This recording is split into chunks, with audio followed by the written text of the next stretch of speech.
Todd Conitzer here with Cupid's Cash.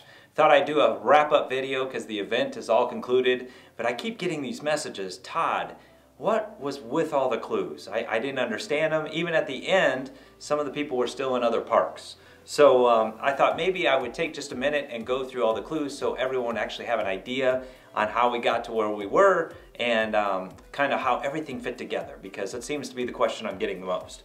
So I'm going to pull up my trusty little phone. I had everything as far as clues went on Twitter. That came out at noon every day, and also on the House of Diamonds Facebook page.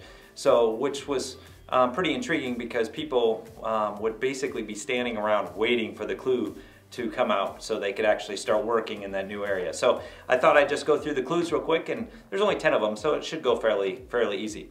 First off, you have to remember that when you're doing an event like this, you have to start wide and then start narrowing down. And there's going to be two types of people.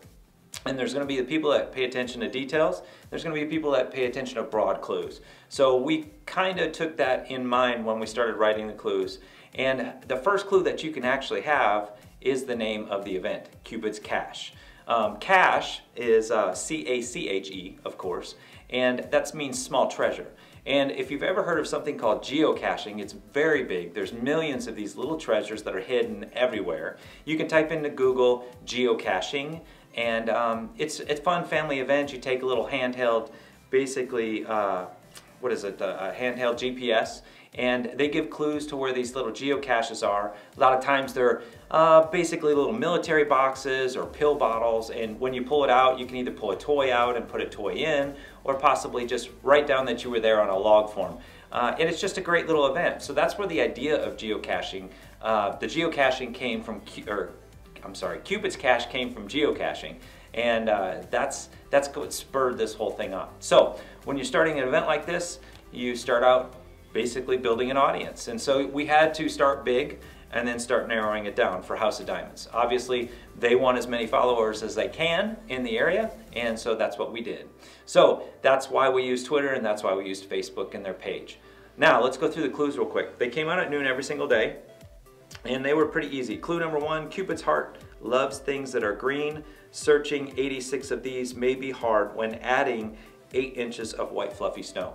So basically all that was saying is searching for green. If you would have got onto Google Maps, you would have found out right away that the city of Overland Park has 83 parks.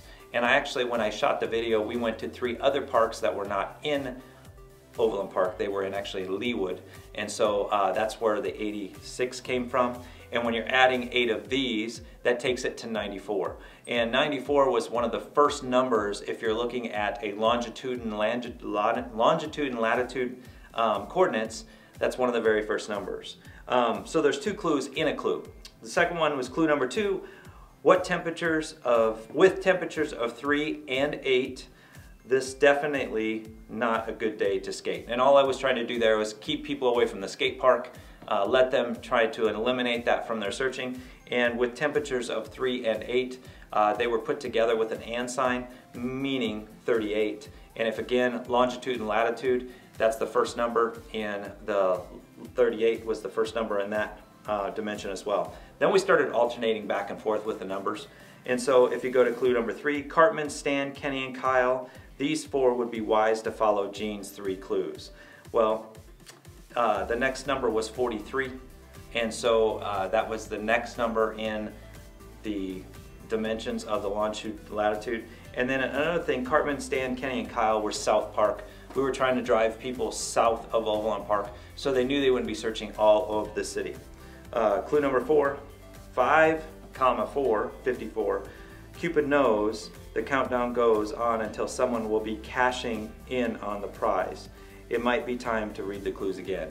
I use the word caching, C-A-C-H-I-N-G, to allude to you need to start paying attention to the numbers. Looking up, if you would have Googled caching or geocaching, you would have found out that each clue would have a number in it. The next number was 54, so that was coordinated.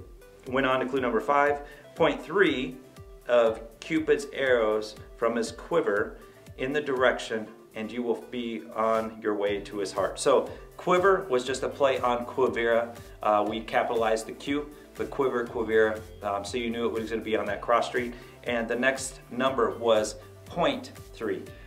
because when you're doing the longitude and latitude, you basically have the different dimensions, and then you get the 0.3, and then you continue with the series of numbers.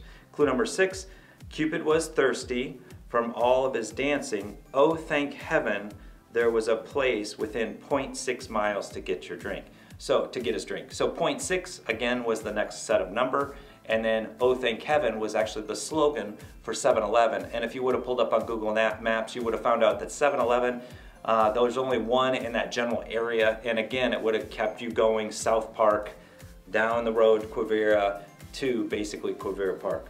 The next clue, clue 7, Cupid is tired of all the snow. There is nothing better than to be with the one he loves and feel the sand between his toes. Well, then you would have figured out Quivira Park, sand between his toes. There's sand volleyball parks. Again, now we're narrowing it down, and the next number was the number 1. If you would have been following the longitude and latitude, now you would have been really focusing in to try to figure out where exactly this could be. Clue 8, with temperatures of 7, Cupid needed to seek a little shelter in the woods. If you would have been searching, now you're in Quivira Park, you found the sand between your toes, the number now was 7, and the little shelter in the woods, you would have saw that it was a parallel between the sand volleyball courts and this little hut that some kids had built in the woods, and it was right on that line that you would have been able to start searching. Clue number 9, Cupid used two fish from both sides of the creek before it all dried up. He really enjoyed watching the sunset from a seat on the bank. Well, to watch the sunset, you would have had to be on the east side of the dried creek bed, so the east side, and you would have been fishing from the bank, which would have put you up here and not in the creek bed itself. A lot of people were searching in the creek bed, which was actually kind of funny. But on the bank itself, east side, now you're really starting to focus it in, because there's only one more clue, and with this last number, it actually narrowed it all the way down to basically a 10-foot circle on where Cupid's cache was. It was literally a 10-foot circle. With any GPS, there was a plus and minus from 10 foot to 30 feet. The GPS I was using was a 10-foot radius, so where I took the thing. So the last clue, Cupid has given you 9 clues, which is the last number, to his cache. It might be time to sit on the tree and read them again. Now what that tree was actually, there was a fallen tree right there alongside the bank, and as you will see in the video, I just said, you guys just sit on the tree. And so they finally sat down on the tree, and they were literally staring right at where Cupid's cache was, right in the ground there in front of them, within 5 feet. And that's how the winner ended up winning. One of the guys, Alan, was raking. He was actually using the GPS coordinates, raking up by dimension all the way down, tilling all the ground up, because there was 8 inches of snow on the ground.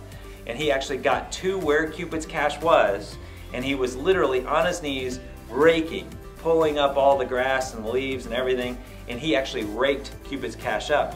He didn't see it, and he went back over by the tree, and he was raking again. So while everyone was sitting on the tree, one of the little girls walked up, and as we were talking, she just looked down, and it was raked up, kind of sitting underneath a piece of bark, and she reached down and goes, "Is this it?" And she found it. So that's kind of how it all tied together. It was a really wonderful experience, and I hope you guys had an enjoyable time. I want to say, a big congratulations to the winners, but I also want to say thank you, Jean with House of Diamonds, because Jean and Karen, they just have the biggest hearts, and they just really like to give back to all their customers. And if you're looking for custom jewelry work and something that's unique and different and affordable, Jean and Karen at House of Diamonds is the place really to go. I can't even recommend it enough. So thanks again for such a wonderful event. Thank you everyone for following along, and have a blessed time, and we look forward to seeing you back out on the trail for Cupid's Cache.